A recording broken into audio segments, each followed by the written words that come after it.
थोड़ी चटनी बनने वाली।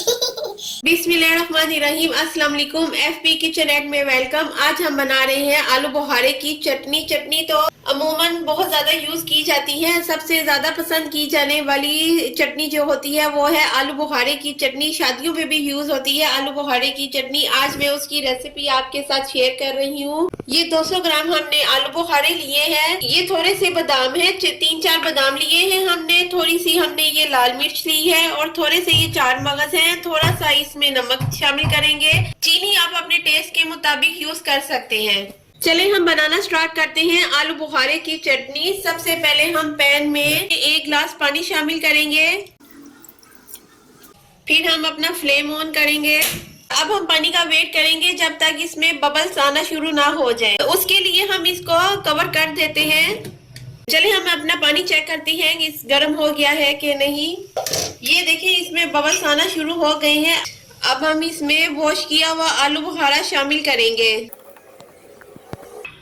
और इसको थोड़ी देर के लिए पकने देंगे ताकि जो हमारा आलू बुखारा है वो नरम हो जाए। मैंने आलू बुखारे को सोक नहीं करके रखा था।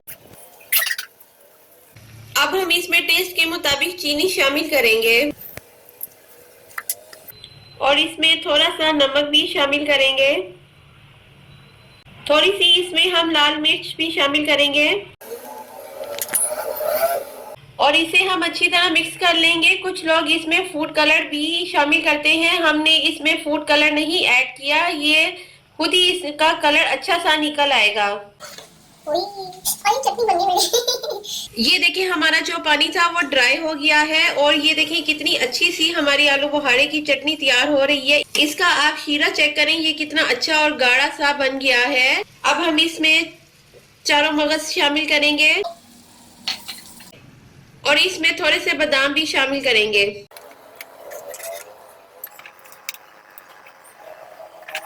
ये देखिए ये हमारी कितनी अच्छी जो है आलू बुखारे की चटनी तैयार हो गई है। अब हम इसे सर्व करते हैं। ये देखिए ये झटपट तैयार होने वाली हमारी आलू बुखारे की चटनी तैयार हो गई है। शादी ब्याह पे सबसे ज्यादा यूज होने वाली आलू बुखारे की चटनी। आप भी इसी तरह से अपने घर में आलू बुखारे की चटनी बनाएं और इंजॉय करें। मेरे चैनल को सब्सक्राइब करना मत भूलिएगा। Take care and bye.